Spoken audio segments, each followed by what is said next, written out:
இன்னும் கொஞ்சம் பத்தலை. அதுதான் எனக்கு வந்து ஒரு பெரிய ஒரு டிசப்பாயின்மெண்ட்டு. ஆனால் பரவாயில்லைங்க. ஆனால் இந்த விஜய் சாரை வந்து நீங்கள் இது பண்ணியிருக்கிறீங்க, அது எனக்கு ரொம்ப கஷ்டமாக இருக்குது. பாண்டியராஜனோட கோபாலான்னு ஒரு படம் இருக்கும். அதில் இப்படி தான் அப்பார்ட்மெண்ட்டில் இருக்கிறவங்கலாம் அவங்க பொண்டாட்டியை நினச்சி பயப்படுவாங்க. அதே மாதிரி இருந்தார். சரி, ஓகே, ஏதோ ஒன்று ஒப்பேற்றிருக்காங்க. அடுத்து கொஞ்சம் நேரம் பார்த்தா தலைவன் தலைவி, அடுத்து கொஞ்ச நேரம் பார்த்தா விஸ்வாசம் படம் ஓடுது.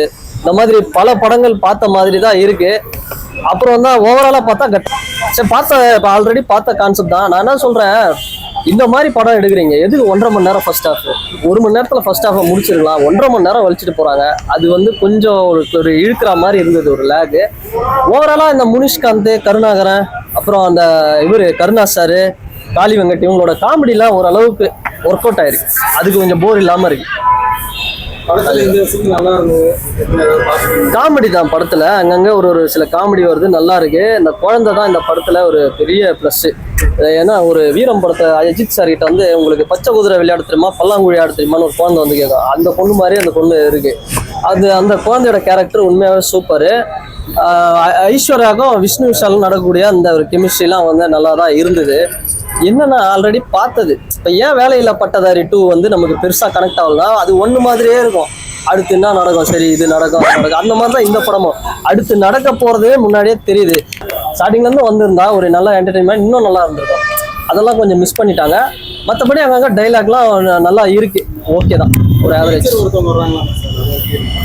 அந்த டீச்சர் லைட்டாக இன்னும் 10 வருஷம் கழிச்சு அனுபமா பரமேஸ்வரர் மாதிரி வராங்க. அந்த டீச்சரு நாட்டாம டீச்சர் மாதிரி எதிர்பார்த்தாங்க எல்லாம் ஆடியன்ஸ், நிறைய பேர் சொன்னாங்க. ஆனால் அந்த டீச்சர் வேற மாதிரி ஒரு பர்ஃபார்மன்ஸ் பண்ணிட்டாங்க.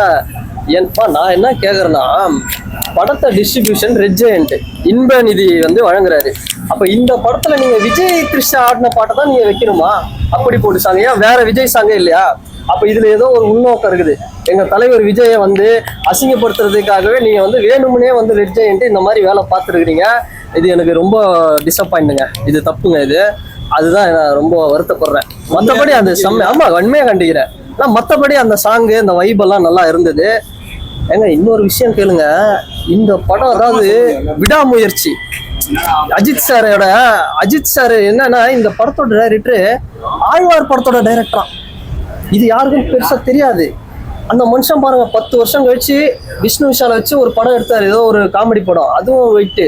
அதுக்கப்புறம் கட்டா குஸ்தி, ஆழ்வார் படத்தை எடுத்த டைரக்டராப்பா இவரு அப்படிங்கிற மாதிரி இருக்கு. இன்னைக்கு தான் எனக்கே ஷாக்கிங். உன்னை போட்டு இது தெரியாம கலாய்ச்சிட்டு இருந்தாங்களே இவ்வளோ நாளா. ஒரு 15-18 வருஷம் கழிச்சு ஒரு கம்பேக் கொடுத்துருக்கிறாரு பாருங்க, ஒரு 20 வருஷம் கழிச்சு. உண்மையா அது வந்து நல்லா பண்ணியிருக்காரு. ஆனா இன்னும் கொஞ்சம் பத்தலை. அதுதான் எனக்கு வந்து ஒரு பெரிய ஒரு டிசப்பாயின்மெண்ட்டு. ஆனால் பரவாயில்லைங்க. ஆனால் இந்த விஜய் சாரை வந்து நீங்கள் இது பண்ணியிருக்கிறீங்க, அது எனக்கு ரொம்ப கஷ்டமா இருக்கு.